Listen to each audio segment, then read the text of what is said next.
সবাইকে আমন্ত্রণ রাতের বাংলাদেশে। শুরুতে জানিয়ে দিচ্ছি শিরোনাম। শুধু ক্ষমতার ভারসাম্যের জন্য সংস্কার নয়, দ্রব্যমূল্য নিয়ন্ত্রণ এবং স্বাস্থ্য সেবার বিষয়েও প্রস্তাবনা দেওয়া উচিত বললেন তারেক রহমান। অহেতুক সমালোচনা না করার আহ্বান। সরকার ব্যবস্থা করতে হবে, অবশ্যই করতে হবে নিরপেক্ষ নির্বাচনে, কিন্তু সেটি কি শুধু সংস্কার? বাজারের ব্যবস্থা, চিকিৎসা ব্যবস্থা, এটি কি সংস্কার নয়? সংস্কার করে নির্ধারিত সময়েই নির্বাচন সম্ভব বললেন নাহিদ ইসলাম। আওয়ামী লীগের ব্যাপারে সকলকে এক সিদ্ধান্তে আসার আহ্বান।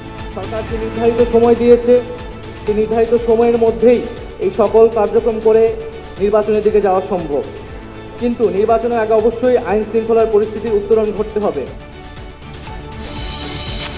সুধা সদন সহ শেখ হাসিনা রেহনা পরিবারের 8টি ফ্ল্যাট প্লট জব্দ। সংশ্লিষ্ট 124টি অ্যাকাউন্টে থাকা 635 কোটি টাকাও অবরুদ্ধ। অ্যাকাউন্টে যে অর্থে রয়েছে সেটা বিজ্ঞ আদালত থেকে সে বিষয়ে অবরুদ্ধকরণের আদেশ প্রদান করা হয়েছে।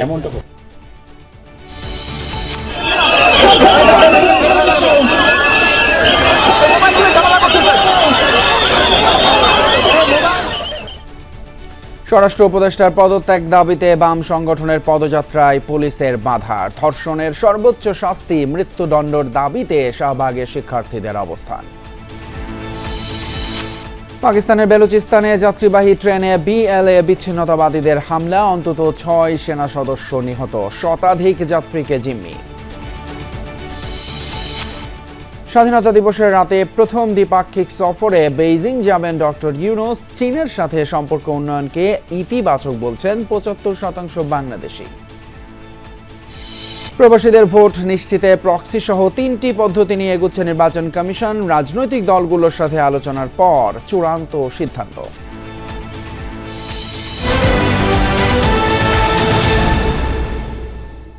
এতক্ষণ শিরোনাম দেখছিলেন, আর আপনাদের সঙ্গে আছি আমি ফয়সাল তিতুমির। অহেতুক সমালোচনা করতে গিয়ে জনগণের দাবি থেকে সরে না আসার আহ্বান জানিয়েছেন বিএনপির ভারপ্রাপ্ত চেয়ারম্যান তারেক রহমান। পাশাপাশি বলেছেন, শুধু ক্ষমতার ভারসাম্যের জন্য সংস্কার নয়, বরং মানুষের প্রয়োজনে নিত্যপণ্যের দাম নিয়ন্ত্রণ, স্বাস্থ্য এবং চিকিৎসা নিয়ে রাজনৈতিক দলগুলোর নিজস্ব প্রস্তাবনা উত্থাপন করা উচিত। আরেক অনুষ্ঠানে বিএনপির নেতারা গণমাধ্যমের সমালোচনা করে বলেন, বিশেষ একটি দলের অপকর্ম নিয়ে গণমাধ্যম নীরব থাকলেও সরব শুধু বিএনপি নিয়ে। নাগরিক সমাজ ও রাজনীতিবিদদের সম্মানে রাজধানীর শুটিং ক্লাবে ইফতার মাহফিলের আয়োজন করে ন্যাশনাল ডেমোক্রেটিক মুভমেন্ট এনডিএম। আয়োজনে যোগ দেন ফ্যাসিবাদ বিরোধী আন্দোলনে অংশ নেয়া বিভিন্ন রাজনৈতিক দলের নেতারা। লন্ডন থেকে ভার্চুয়ালি অংশ নেন বিএনপির ভারপ্রাপ্ত চেয়ারম্যান তারেক রহমান। আমার সামনে উপস্থিত সকল আমন্ত্রিত অতিথিবৃন্দ, আসসালামু আলাইকুম। সংক্ষিপ্ত বক্তব্যে বিএনপির ভারপ্রাপ্ত চেয়ারম্যান তারেক রহমান রাজনৈতিক দলগুলোকে মানুষের জন্য স্বাস্থ্য, চিকিৎসা ও বাজার ব্যবস্থা নিয়ে উন্মুক্ত বিতর্ক করার আহ্বান জানান। বলেন, অহেতুক সমালোচনা করলে দেশের সব সম্ভাবনা শেষ হয়ে যেতে পারে। জাতীয় নির্বাচনের সময় তত্ত্বাবধায়ক সরকার ব্যবস্থা করতে হবে, অবশ্যই করতে হবে নিরপেক্ষ নির্বাচনে, কিন্তু সেটি কি শুধু সংস্কার? বাজারের ব্যবস্থা, চিকিৎসা ব্যবস্থা, এটি কি সংস্কার নয়? আমি তো একজন রাজনৈতিক কর্মী হিসেবে মনে করি এটিও সংস্কার ব্যবস্থা। আমাদের তুলে ধরতে হবে জনগণের সামনে যে আমি জনগণের রায় যদি সমর্থন পাই, আমি চিকিৎসা ব্যবস্থার জন্য এই করতে চাই। সমালোচনা করতে গিয়ে এমন পরিস্থিতিতে যাতে আমরা এসে না দাঁড়াই যেখানে আমরা জনগণের এই ইস্যুগুলোকে, দেশের এই ইস্যুগুলোকে আমরা অ্যাড্রেস করতে ভুলে যাব, আমাদের কাছে অন্য কিছু মুখ্য হয়ে যাবে, এগুলো গৌণ হয়ে যাবে। এটি যদি হয় তাহলে এই দেশের সম্ভাবনা সব শেষ হয়ে যাবে, নষ্ট হয়ে যেতে পারে। এদিকে গণমাধ্যমে কর্মরত সাংবাদিকদের সম্মানে রাজধানীর একটি হোটেলে ইফতার মাহফিলের আয়োজন করে আমরা বিএনপি পরিবার। অনুষ্ঠানে বিএনপি নেতারা আওয়ামী লীগের দোসরদের অবস্থান ও কিছু ব্যবসায়ীর সাম্প্রতিক কর্মকাণ্ড নিয়ে গণমাধ্যমে সংবাদ প্রচারের আহ্বান জানান। একটি বিশেষ দল সম্পর্কে আপনার কোনো সাংবাদিক, কোনো সংবাদপত্র আপনার কিছুই লিখছেন না, শুধু লিখছেন কিন্তু বিএনপি সম্পর্কে যতটুকু পারেন ফুলিয়ে ফাঁপিয়ে বাড়িয়ে লিখছেন, কিন্তু আরো কিছু আছে তো, অনেক কিছু পর্দার অন্তরালে অনেক কিছুই ঘটছে, আপনারা কিন্তু লিখছেন না। কোন ব্যবসায়ীকে আজকে আমাদের অনেক রাজনৈতিক দল পৃষ্ঠপোষকতা দিয়ে বাঁচিয়ে রেখেছে? জুলাই আগস্ট ছাড়াও হত্যার ঘটনায় জড়িত এমন অনেক ব্যবসায়ী মহল জড়িত আছে, তাদের বিরুদ্ধে আপনারা কিছু লিখছেন না। যে নতুন বাংলাদেশ গড়তে গিয়ে আবার যেন আমরা নতুন কোনো ভুল না করে ফেলি। আন্দোলন সংগ্রামে ঢাকার একজন যুগপৎ আন্দোলনের শরিক জমিয়ত উলামা ইসলামের ইফতারে যোগ দেন বিএনপি নেতা নজরুল ইসলাম খান। জাতীয় ঐক্য অক্ষুণ্ণ রাখার আহ্বান জানান তিনি। আমরা ঐক্যবদ্ধ থাকি এবং জনগণকে নির্ভর করি, জনগণের উপর। আরিফিন শাকিল, যমুনা নিউজ, ঢাকা। এদিকে সংস্কার করে নির্ধারিত সময়ের মধ্যে নির্বাচন সম্ভব বলে মন্তব্য করেছেন জাতীয় নাগরিক পার্টির আহ্বায়ক নাহিদ ইসলাম। জাতীয় নাগরিক পার্টি একই সাথে আইনসভা এবং গণপরিষদ নির্বাচন চায় বলেও মন্তব্য করেন তিনি। রাজধানীর একটি হোটেলে ফ্যাসিবাদ বিরোধী রাজনীতিবিদ, পেশাজীবী, অ্যাক্টিভিস্ট, ওলামাই কেরাম এবং বিশিষ্ট নাগরিকদের সম্মানে এনসিপির ইফতার অনুষ্ঠানে এসব মন্তব্য করেন তিনি। আওয়ামী লীগের বিরুদ্ধে সকলকে এক সিদ্ধান্তে আসার আহ্বান জানান সংগঠনের সদস্য সচিব আখতার হোসেন। ফ্যাসিবাদ বিরোধী রাজনীতিবিদ, পেশাজীবী, অ্যাক্টিভিস্ট, ওলামায়ে কেরাম ও বিশিষ্ট নাগরিকদের সম্মানে ইফতার মাহফিলের আয়োজন করে জাতীয় নাগরিক পার্টি। এনসিপির ইফতার মাহফিলে অংশ নেয় বিএনপি, জামায়াত সহ অন্যান্য রাজনৈতিক দলের নেতারা। জাতীয় নাগরিক পার্টির আহ্বায়ক নাহিদ ইসলাম বলেন, সংস্কার করে নির্ধারিত সময়ের মধ্যেই নির্বাচন সম্ভব। এনসিপি একই সাথে আইনসভা ও গণপরিষদ নির্বাচন চায় বলেও মন্তব্য করেন তিনি। নির্বাচনের ক্ষেত্রে আমরা বলছি যে সামনে নির্বাচনটা একই সাথে আইনসভা এবং একই সাথে গণপরিষদ নির্বাচন করা সম্ভব। সরকার যে নির্ধারিত সময় দিয়েছে সেই নির্ধারিত সময়ের মধ্যেই এই সকল কার্যক্রম করে নির্বাচনের দিকে যাওয়া সম্ভব, কিন্তু নির্বাচনের আগে অবশ্যই আইন শৃঙ্খলার পরিস্থিতির উত্তরণ ঘটতে হবে। এ সময় নাহিদ ইসলাম অভিযোগ করেন, বাংলাদেশ বিরোধী শক্তিরা এখনো ষড়যন্ত্র করে যাচ্ছে। আমরা যাতে ভুলে না যাই, দেশের বিপদ এখনো কাটে নাই। বাংলাদেশ বিরোধী শক্তিরা এখনো ষড়যন্ত্র করে যাচ্ছে। রাজনীতিবিদ এবং অভ্যুত্থানের শক্তিদের মধ্যে অনৈক্য, সামরিক বেসামরিক আমলাতন্ত্র, মাফিয়া, লুটেরা, ব্যবসায়িক শ্রেণী ও ষড়যন্ত্রকারী নানান বৈদেশিক শক্তিকে সুযোগ করে দিতে পারে। তাই আমরা যাতে এই বিষয়ে সবসময় সচেতন থাকি। আমাদের মধ্যে নীতিগত বিরোধ হবে, কিন্তু জুলাই গণ অভ্যুত্থানে আমাদের যে ঐক্যের জায়গা তৈরি করেছে ফ্যাসিবাদের বিরুদ্ধে এবং গণতন্ত্রের পক্ষে, আমরা সেই ঐক্যের জায়গা থেকে কখনোই সরে যাব না। যেই ফ্যাসিবাদী যারা দোষর রয়েছিল তাদের দ্রুত বিচার আমাদের সকলেরই প্রত্যাশা। সেই দৃশ্যমান বিচার কার্যক্রম আমরা দেখতে চাই। বিচারের মাধ্যমে আমরা আওয়ামী লীগের রাজনৈতিক ফয়সালা করতে চাই।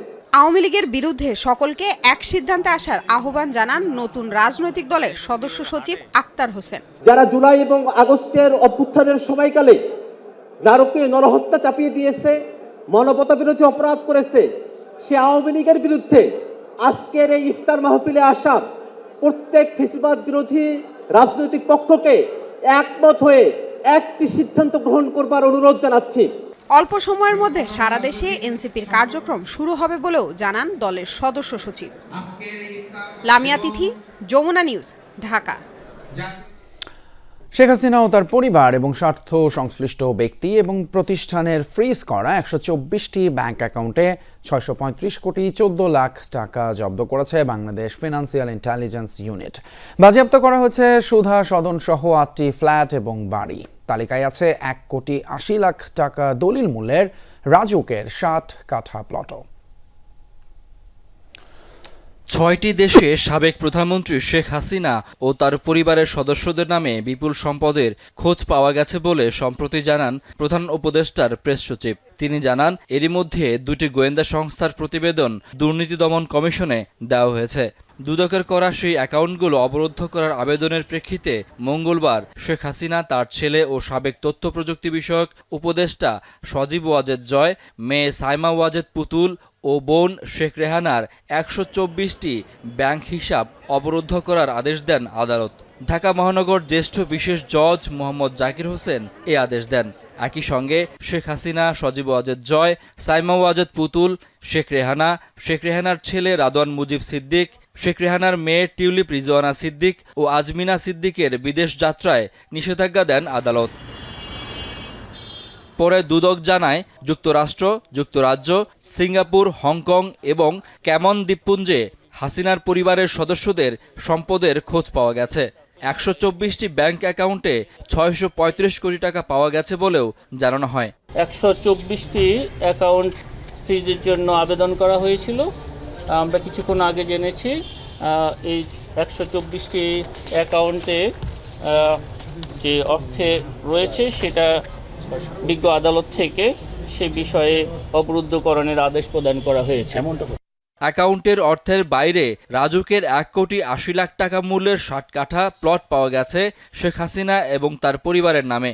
এছাড়া 8,85,00,000 টাকার 10% জমি সহ 8টি ফ্ল্যাট পাওয়া গেছে বলে জানায় দুদক। অর্জিত স্থাবর সম্পদ যাতে অন্যত্র স্থানান্তর, হস্তান্তর বা ব্যাহত না হতে পারে সেজন্য বিজ্ঞ আদালতে আবেদন করা হয়েছিল। সে আবেদনও আমরা কিছুক্ষণ আগে জেনেছি, সেই আবেদন বিজ্ঞ আদালত কর্তৃক গৃহীত হয়েছে এবং সেগুলো আদেশ দেওয়া হয়েছে ইতিমধ্যে। বিজ্ঞ আদালত থেকে এই যে সম্পদ ব্যবস্থাপনার জন্য একই সাথে রিসিভার নিয়োগেরও আদেশ দেওয়া হয়েছে। মালয়েশিয়ায় মানব পাচারের ঘটনায় 1,128 কোটি টাকা আত্মসাতের অভিযোগে 12টি রিক্রুটিং এজেন্সির বিরুদ্ধে মামলা করেছে দুদক। এসব প্রতিষ্ঠানের স্বত্বাধিকারী সাবেক এমপি মন্ত্রীরা। 12টি পৃথক মামলা রুজুর সিদ্ধান্ত গৃহীত হয়েছে। শাকিল হাসান, যমুনা নিউজ, ঢাকা।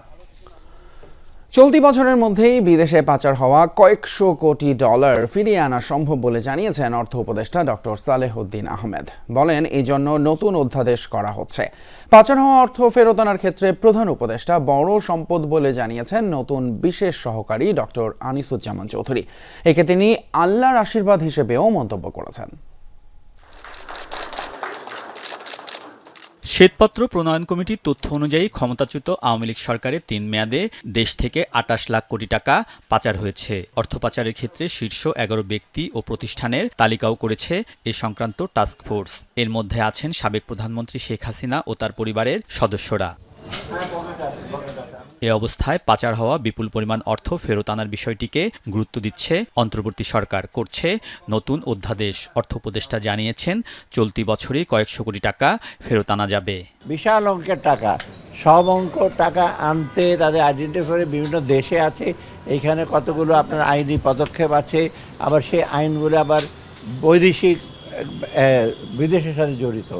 আমরা চেষ্টা করছি ইমিডিয়েটলি যেটি পারি কতগুলো সেন্সিটিভ কেস করা হয়েছে, অন্যগুলোরও অ্যাটলিস্ট প্রসেসটা শুরু করি, কিছুটা ইন্ডিকেশন কিছুটা আসুক।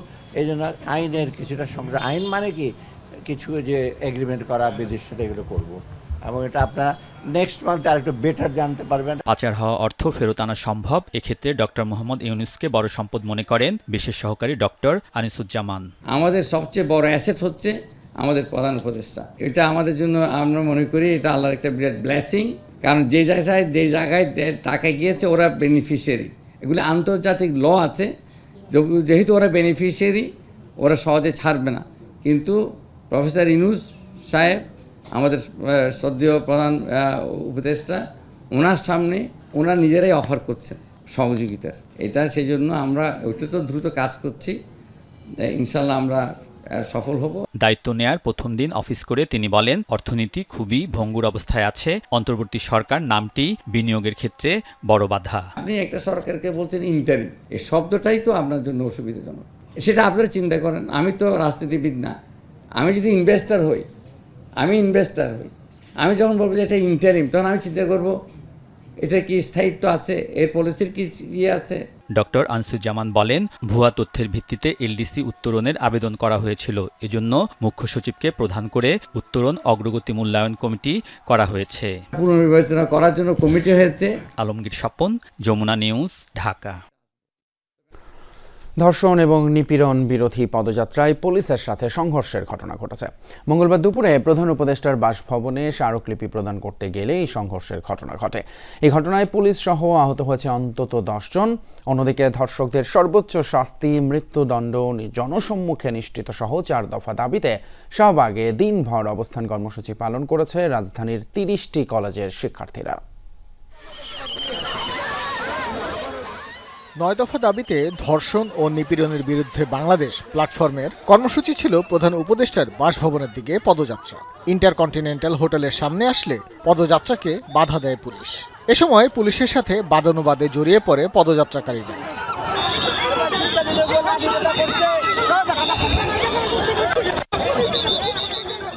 আন্দোলনকারীরা পুলিশের ব্যারিকেড ভেঙে ফেলার চেষ্টা করে। এমন পরিস্থিতিতে পুলিশ বাধা দিলে উত্তপ্ত হয় পরিস্থিতি। এই পরিস্থিতি চলে প্রায় 30 মিনিট ধরে।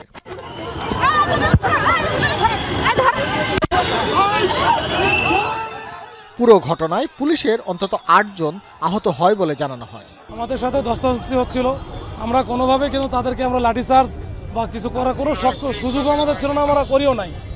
পরে আমাদের এসি, আপনারা জানেন যে এসি রমনাজন, ওকে হঠাৎ করে এক সাইডে ও গেছে, ওকে ধরে ব্যাপক আকারে পিটাইছে। ওর গেঞ্জি টেঞ্জি টি শার্ট যা ছিল সব ছিঁড়ে গেছে। আমরা যারা আছে আমাদের দেখেন এগুলো কিন্তু কিছু নাই, আমরা কিন্তু লাঠি আমাদের হাতেও নাই, কিচ্ছু না, আমি কিন্তু খালি হাতে আছি। তো এই অবস্থার প্রেক্ষিতে পরে ওনাদেরকে আমি নিবৃত করার চেষ্টা করি, কিন্তু তারপরে আমাদের 7-8 জন আজকে আহত হয়েছে এবং বেশ গুরুতর আহত হয়েছে।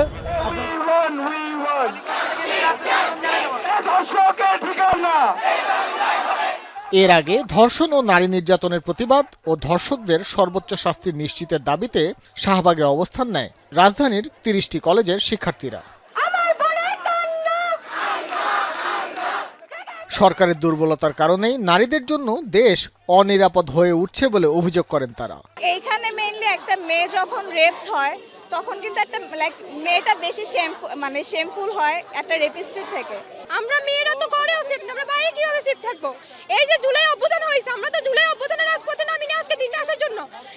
আমরা যাদেরকে আজকে যে চেয়ারে গুলো বসাইছি তাদের উচিত ছিল আজকে আমাদেরকে এখানে না আনা। আইন ব্যবস্থা নিচ্ছে না কোনোভাবে। আইনে যে আমরা যে এত ভালো ভালো লোক বসিয়ে রাখছি, এরা যে জনগণের টাকা খাইতেছে, কোনো তো লাভ হইতেছে না।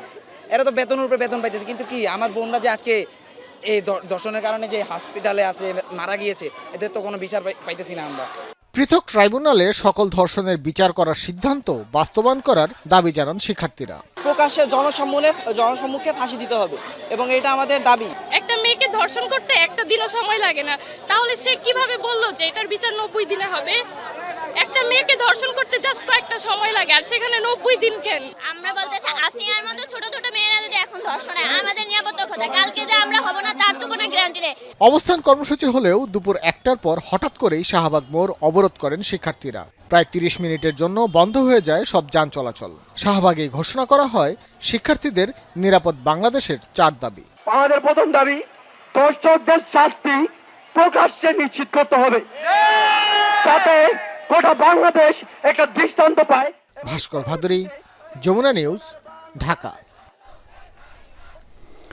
পাকিস্তানের বেলুচিস্তানে ছিনতাই করা হয়েছে যাত্রী বোঝাই একটি ট্রেন। প্রায় 500 যাত্রী নিয়ে কোয়াচা থেকে রাওয়ালপিন্ডি যাওয়ার সময় এতে হামলা চালায় বিচ্ছিন্নতাবাদী গোষ্ঠী বালুচ লিবারেশন আর্মি BLA। আর এই আক্রমণে প্রাণ গেছে সামরিক বাহিনীর অন্তত 20 সদস্যের, গুরুতর আহত হয়েছে ট্রেন চালক সহ বহু যাত্রী। জিম্মি করা হয়েছে শতাধিক যাত্রীকে। ঘটনাস্থলে পাঠানো হয়েছে সামরিক বাহিনী এবং পুলিশের সদস্যদের। কোয়েটার এই স্টেশন থেকে ছেড়ে যায় জাফর এক্সপ্রেস। উদ্দেশ্য ছিল রাওয়ালপিন্ডি। ট্রেনটির 9টি বগিতে যাত্রী ছিলেন প্রায় 500। এর মধ্যে সামরিক বাহিনী এবং পুলিশেরও অনেক সদস্য ছিলেন। ট্রেনটি পেহরোকুনারি এবং গাদালা এলাকার মধ্যবর্তী স্থানে পৌঁছার সাথে সাথে হামলা চালায় বেলুচিস্তানের বিচ্ছিন্নতাবাদী গোষ্ঠী বালুচ লিবারেশন আর্মি। আন্তর্জাতিক বিভিন্ন গণমাধ্যম বলছে বিস্ফোরক দিয়ে উড়িয়ে দেওয়া হয় রেল লাইন, এরপর গুলি চালানো হয় বগি লক্ষ্য করে। এই ঘটনায় স্টেশনে ছুটে আসেন যাত্রীদের স্বজনেরা। উৎকণ্ঠায় সময় পার করছেন তারা।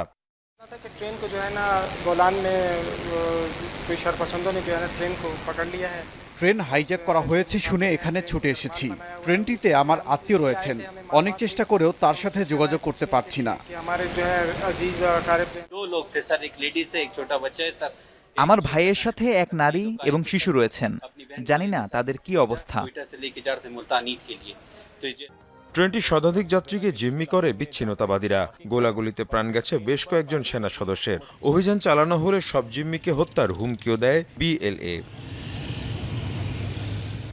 এই ঘটনার পরপরই জরুরি অবস্থা জারি করে বেলুচিস্তানের প্রাদেশিক সরকার। ঘটনাস্থলে পাঠানো হয়েছে পুলিশ ও সামরিক বাহিনীর সদস্যদের। চলছে হেলিকপ্টার নিয়ে টহল। গেল কয়েক দশক ধরে বেলুচিস্তানে চলছে বিচ্ছিন্নতাবাদীদের তৎপরতা। এর আগেও দফায় দফায় নিরাপত্তা বাহিনী এবং বেসামরিকদের উপর হামলা চালায় BLA। মীর মুশফিকা হাসান, যমুনা নিউজ। প্রথম দ্বিপাক্ষিক সফরে ২৬শে মার্চ রাতে চীন যাচ্ছেন প্রধান উপদেষ্টা ডক্টর মোহাম্মদ ইউনূস। চীনা রাষ্ট্রদূত ইয়াও ওয়েন বলেছেন, বাংলাদেশে সরকার পরিবর্তনে ঢাকা বেইজিং সম্পর্কে কোনো প্রভাব ফেলেনি। কেবল অভ্যন্তরীণ নয়, আন্তর্জাতিক কোনো পরিবর্তনেও দ্বিপাক্ষিক সম্পর্কে প্রভাব ফেলবে না বলে দাবি করেন তিনি। জানান, রোহিঙ্গা সমস্যার টেকসই সমাধানের চেষ্টা করছে চীন, তবে এজন্য সমন্বিত আন্তর্জাতিক তৎপরতার তাগিদ দেন তিনি। বাংলাদেশে চীনের ভাবমূর্তি নিয়ে দেশব্যাপী জরিপের ফলাফল প্রকাশ অনুষ্ঠান। আয়োজক সেন্টার ফর অল্টারনেটিভ। ফলাফল বলছে, আগস্টের পট পরিবর্তনের পর চীনের সাথে সম্পর্ক ভালো হয়েছে বলে মনে করেন ৭৫% বেশি মানুষ। আর এই সময়ে সম্পর্কের চরম অবনতি হয়েছে প্রতিবেশী ভারতের সাথে। আবার অর্থনৈতিক সহযোগিতার নামে চীনা ঋণের ফাঁদে পড়ার আশঙ্কাও করছেন বড় একটা অংশ। এই অনুষ্ঠানে প্রশ্নোত্তর পর্বে আসে রোহিঙ্গা সংকট সমাধানে চীনের ভূমিকার প্রসঙ্গ। রাষ্ট্রদূত জানান, দেশটির অভ্যন্তরীণ পরিস্থিতির কারণে সমাধান কঠিন।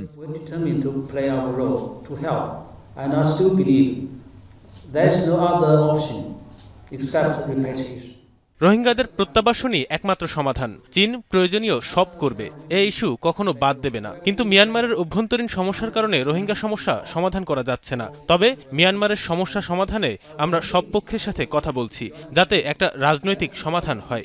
এজন্য সমন্বিত আন্তর্জাতিক উদ্যোগ দরকার। এদিকে মার্চের শেষ সপ্তাহে দ্বিপাক্ষিক সফরে চীন যাচ্ছেন প্রধান উপদেষ্টা ডক্টর মোহাম্মদ ইউনূস।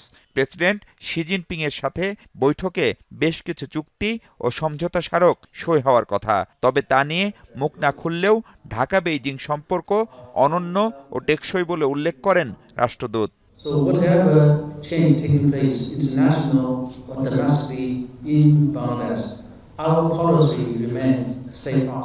আন্তর্জাতিক ও অভ্যন্তরীণ যতই পরিবর্তন হোক না, বাংলাদেশ বিষয়ে চীনের নীতি একই থাকবে। আগেও সব সরকার প্রধান চীন সফর করেছেন। কোনো নির্দিষ্ট সরকারের সাথে চীনের সম্পর্ক না, দুদেশের জনগণের লাভ ও স্বার্থের উপর ভিত্তি করে আমাদের সম্পর্ক।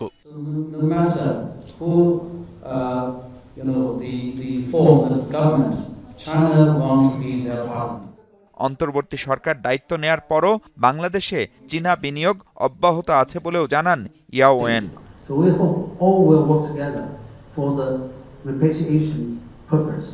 মাহফুজ মিশু, যমুনা নিউজ, ঢাকা।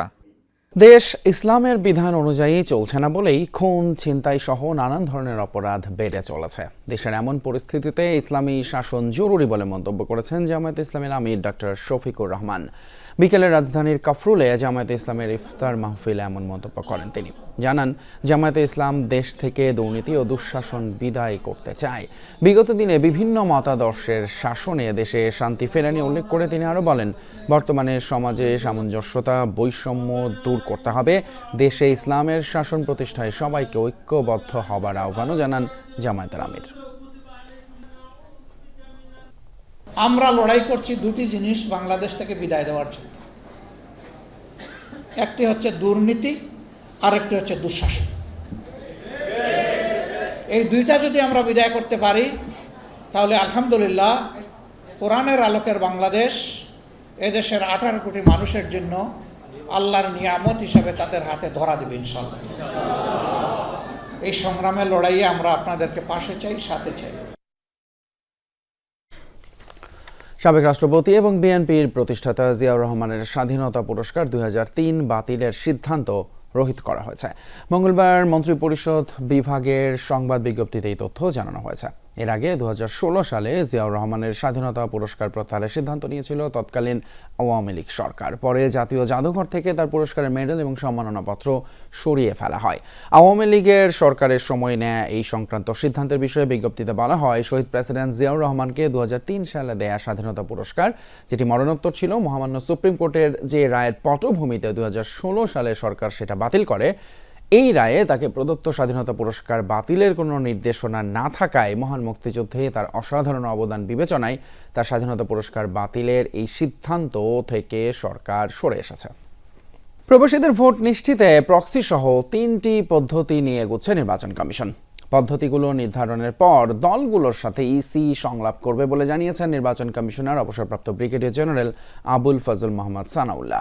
সকালে ইসিতে এক ব্রিফিংয়ে সাংবাদিকদের কথা জানান তিনি। তবে ভোটাধিকার প্রয়োগে প্রবাসীদের উৎসাহ থাকলেও বিশেষজ্ঞরা বলছেন প্রক্সি ভোট জাতীয় নির্বাচনে বিভিন্ন জটিলতার জন্ম দিতে পারে। দেশের নির্বাচন মানে উৎসবের নতুন মাত্রা, অথচ সে উৎসবে সামিল হতে পারে না প্রায় অর্ধ কোটি প্রবাসী বাংলাদেশি। পোস্টাল ব্যালট চালু থাকলেও তার প্রক্রিয়া জটিল। এ নিয়ে প্রতিবারই আক্ষেপ করেন প্রবাসীরা।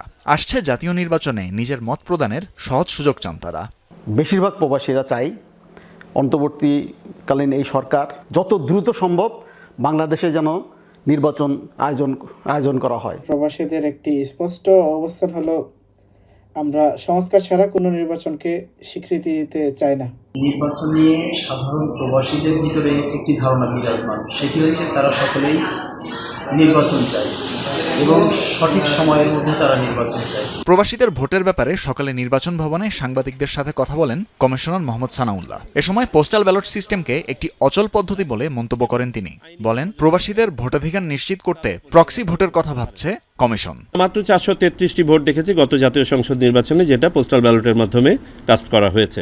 আর প্রবাসী বাংলাদেশিরা কেউই ভোট দিতে পারেন নাই। কমিটি 3টি পদ্ধতি সাজেস্ট করেছে। সময়ের মধ্যে সম্পাদনযোগ্য পোস্টাল ব্যালট, দ্বিতীয় হচ্ছে অনলাইন পদ্ধতি, আর তৃতীয়টি হচ্ছে প্রক্সি ভোট। মাননীয় প্রধান উপদেষ্টাও যেটা বলেছেন, সেইভাবে যদি আমরা প্রবাসীদের প্রত্যাশাটাও যদি আমরা পূরণ করতে চাই, তাহলে আমাদেরকে প্রক্সি ভোটিংয়ে যেতে হবে। ইন্ডিভিজুয়াল ভোটার যখন তার প্রক্সি নির্বাচন করবেন, তাকে একজন আস্থার ব্যক্তিকেই নির্বাচন করতে হবে। এতটুক ইমপিউরিটি নিয়েই আমরা এই পদ্ধতিটা কিন্তু সাজেস্ট করছি। তবে এই প্রক্রিয়া নিয়ে আশাবাদী হতে পারছেন না ইসির সাবেক অতিরিক্ত সচিব জেসমিন টুলি। এই পদ্ধতি নির্বাচনকে প্রশ্নবিদ্ধ করতে পারে বলেও শঙ্কা তার। পরীক্ষামূলকভাবে ছোট ছোট করে চালু না করে যদি আমরা জেনারেল ইলেকশনে যদি একবারে দিতে চাই, বড় আকারেও না দিই, ছোট আকারেও দিই, তারপরে একটা প্রশ্ন থাকবে। পুরো নির্বাচনটাই গ্রহণযোগ্যতা তখন হারাবে। আমরা পোস্টাল ব্যালটটাকে কেন ইজি করি না? ইলেকশন কমিশন যেটা করতে পারে, এমবিসিকে ক্ষমতা দিতে পারে যে বিশেষ ক্ষেত্রে তাদের রিটার্নিং অফিসার নিয়োগ করতে পারে। যে টাইমে দেশে রেজাল্ট কাউন্ট হচ্ছে, রেজাল্ট ডিক্লেয়ার করছে, তখন তারা ঠিক ওই সময়টায় ওইখানে কাউন্ট করে রেজাল্টটা ডিক্লেয়ার করতে পারে। দেশের আর্থসামাজিক প্রেক্ষাপটে একজন প্রক্সি ভোটার তার মূল্যবোধের প্রয়োগ কতটা করবেন, সেই প্রশ্নও তোলেন ইসির এই অবসরপ্রাপ্ত কর্মকর্তা। ছেলে একটা রাজনীতি করে, বাবা আর এক রাজনীতি করে, সেই ক্ষেত্রে এটা তার কাছ থেকে আরেকজন নিয়ে সে ভোট দিবে কিনা, এই বিষয়টা বিশাল চ্যালেঞ্জ। তানভীর মৌসুম, যমুনা নিউজ, ঢাকা। সিলেটে গাড়ি পার্কিং নিয়ে কথা কাটাকাটির জেরে দুই পক্ষের সংঘর্ষ হয়েছে, আর এতে আহত হয়েছেন বেশ কয়েকজন। পুলিশ জানিয়েছে, ইফতারের আগে টুকের বাজারে সবজি কেনাবেচার স্থানে একটি গাড়ি পার্কিং নিয়ে দুজনের কথা কাটাকাটি হয়। বাজার সমিতির লোকজন বিষয়টি সমাধানও করে দেয়, তবুও তা সহিংসতায় রূপ নেয়। সংঘর্ষে জড়ায় পীরপুর এবং টুকের গাঁও এলাকার মানুষ। ঘণ্টাব্যাপী চলে দুপক্ষের ধাওয়া পাল্টা ধাওয়া। বন্ধ হয়ে যায় সিলেট সুনামগঞ্জ সড়কে যান চলাচল। পুলিশ গিয়ে পরিস্থিতি নিয়ন্ত্রণে আনে। খুন, ধর্ষণ এবং নিপীড়নের প্রতিবাদে ছাত্র ইউনিয়ন সহ বেশ কয়েকটি সংগঠন মশাল মিছিল করেছে। সন্ধ্যায় শাহবাগ থেকে শুরু হয়ে মশাল মিছিলটি শেষ হয় কেন্দ্রীয় শহীদ মিনারে গিয়ে। সেখানেই সংক্ষিপ্ত সমাবেশে আন্দোলনকারীরা বলেন, অন্তর্বর্তী সরকার মানুষের জানমালের নিরাপত্তা দিতে ব্যর্থ। দেশে একের পর এক খুন, ধর্ষণ এবং নিপীড়নের ঘটনা ঘটেই চলেছে। সাধারণ জনগণ এখন ভয়ের পরিবেশে বাস করছে। বিচারহীনতার সংস্কৃতিতে অপরাধ বেড়েছে উল্লেখ করে বক্তারা বলেন, সরকার পদক্ষেপ না নিলেও এসব ঘটনায় যারা প্রতিবাদ জানাচ্ছে তাদের উপর পুলিশি হামলা করা হচ্ছে। দায় নিয়ে অবিলম্বে স্বরাষ্ট্র উপদেষ্টার পদত্যাগ করার দাবি জানান তারা। যতদিন পর্যন্ত এগুলোর কোনো বিচার না হবে, তাদেরকে বিচারের কাঠগড়ায় না আনা হবে, এই সাম্প্রদায়িক উস্কানি বন্ধ না করা হবে, ততদিন পর্যন্ত শেষ হবে না। বাংলাদেশের প্রত্যেকটি জায়গায় সরকারিভাবে আমরা সেই জিরো টলারেন্স দেখতে চাই। নারী যেন নির্যাতিত না হয়, সেইটার জন্য আপনারা পদক্ষেপ গ্রহণ করুন, যাতে সেই পদক্ষেপ দেখে অন্য কেউ আর সাহস না করে। এদিকে সন্ধ্যায় ভাটারা এলাকায় ধর্ষকদের ফাঁসির দাবিতে মশাল মিছিল করে শিক্ষার্থীরা। বলেন, বর্তমানে দেশে ধর্ষণ এবং নারীর প্রতি সহিংসতা বেড়েই চলেছে। এমনকি 8 বছরের ছোট্ট শিশু পর্যন্ত ধর্ষণের হাত থেকে রেহাই পাচ্ছে না। অন্তর্বর্তী সরকারের কাছে ধর্ষকদের ফাঁসির দাবি জানান তারা। বলেন, সরকার ধর্ষকদের শাস্তি দিতে ব্যর্থ হলে জুলাইয়ের মতো আন্দোলন গড়ে তুলবে শিক্ষার্থীরা। লালমনিরহাটে অপহরণের পরদিন সেপটিক ট্যাঙ্কে মিলল এক মাদ্রাসা শিক্ষার্থীর মরদেহ। আটক করা হয়েছে 3 জনকে। পুলিশ জানিয়েছে, সোমবার সদর উপজেলার ফকিরটারি গ্রামের শিশু শাকিলকে অপহরণ করা হয়। পরে 3 লাখ টাকা মুক্তিপণ দাবি করে অপহরণকারীরা। আটক করা হয় একই এলাকার শহীদুল, তার স্ত্রী এবং ছেলে সোহানকে। পরে সোহানের দেয়া তথ্যের ভিত্তিতে দুপুরে বাড়ির সেপটিক ট্যাঙ্ক থেকে হাত পা বাঁধা অবস্থায় শাকিলের মরদেহ উদ্ধার করে পুলিশ। তাদেরকে আমরা জয়েন্ট ইন্টারোগেশন চেলে ডিবি, থানা এবং আমাদের এডিশনাল এসপি স্যারের নেতৃত্বে জিজ্ঞাসাবাদ করার পরে আমাদেরকে সে বলে যে লাশটা তাদের ঘরের পিছনে বাথরুমের পাশে গর্ত করে করা হয়েছে। ঈদে ছেলেদের জন্য এবার নতুন কি আসছে? কোন পোশাকগুলো থাকবে ট্রেন্ডিংয়ে? কেরানীগঞ্জের পাইকারি পোশাক বাজারের ব্যবসায়ীরা বলছেন, সব বয়সী পুরুষের কথা মাথায় রেখে সাজানো হয়েছে কালেকশন। প্রাধান্য পেয়েছে গ্রীষ্মের আবহাওয়া। ছেলেদের ঈদ শপিং কিংবা সাজগোজে কম সময় লাগে, প্রচলিত আছে এমন কথা। কিন্তু কেরানীগঞ্জের পাইকারি বাজারে ঢুকলে নিমেষেই পাল্টে যাবে সেই ধারণা। সারি সারি দোকান, সবচেয়ে আধিপত্য জিন্সের। বিক্রেতারা জানালেন, ডেনিমের প্যান্ট, শার্ট, 3/4 সবকিছুই মেলে সুলভ মূল্যে। এছাড়া regular shirt, polo shirt, T shirt, panjabi, trouser সহ ছেলেদের সব ধরনের পোশাক মিলবে এখানে। তাই দেশের সব অঞ্চলের পাইকারি ক্রেতারা জমান ভিড়। ভাঙচুর, সিকুইন এই জাতীয়গুলো বেশি চলছে, আর আমাদের কাস্টমার এগুলো চাচ্ছে বেশি। বেশ কিছু ডিজাইন কাজ করা আছে, তারপর স্ন্যাপ বাটনের আছে, বেশি ডিজাইন আর নর্মালের ভিতরেই নিচ্ছে আর কি, গরমের সাথে যাতে অ্যাডজাস্টেবল হয়। জিন্স প্যান্টের দাম 350 থেকে 1200 টাকা। তবে কিছু দোকানে 1000 টাকার মধ্যেও ভালো মানের জিন্স বিক্রি হচ্ছে। পাঞ্জাবি 400 থেকে 1000 টাকা, শার্ট 200 থেকে 800 টাকা পর্যন্ত বিক্রি হচ্ছে। জি স্টার আছে, কিংফিশার আছে, রকেটস আছে, ডভ, ড্যাপিক, অনেক ব্র্যান্ডের আছে। আমাদের থেকে 350 টাকা কিনলে ওনারা 750 টাকা বিক্রি করে, 200-300 টাকা এক্সট্রা লাভ করে। খুচরা তো লাভ বেশি। Punjabi, shirt, casual shirt, formal shirt, pyjama সবই আছে। আমরা পাঞ্জাবির মধ্যে বিভিন্ন টাইপের কাপড় রাখছি, ব্যাম্বো, তারপর হচ্ছে আপনার সিল্ক। ঈদকে সামনে রেখে কেরানীগঞ্জের পাইকারি পোশাক বাজার থেকে কেনা নতুন পোশাকে সাজবে রাজধানী সহ সারা দেশের দোকানগুলো। সেখান থেকেই বেছে নিতে হবে পছন্দসই পোশাক। Tanvir Siddique, Tipu, Jamuna news, Dhaka. Russia Ukraine যুদ্ধ বন্ধে অবশেষে বৈঠক করেছে ওয়াশিংটন আর কিয়েভ। সৌদি আরবের মধ্যস্থতায় রিয়াদে মঙ্গলবারে বৈঠক অনুষ্ঠিত হয়। আলোচনায় উপস্থিত ছিলেন মার্কিন পররাষ্ট্রমন্ত্রী মার্কো রুবিও এবং জাতীয় নিরাপত্তা উপদেষ্টা মাইক ওলালস। অন্যদিকে কিয়েভের পক্ষ থেকে ছিলেন ইউক্রেনের পররাষ্ট্রমন্ত্রী অ্যান্দ্রি সিবিগা। তবে বৈঠকে রুশ প্রতিনিধি হিসেবে কেউই ছিলেন না। এর আগে গেল সোমবার ইউক্রেনের প্রেসিডেন্ট জেলেনস্কি সৌদি আরব সফর করেন।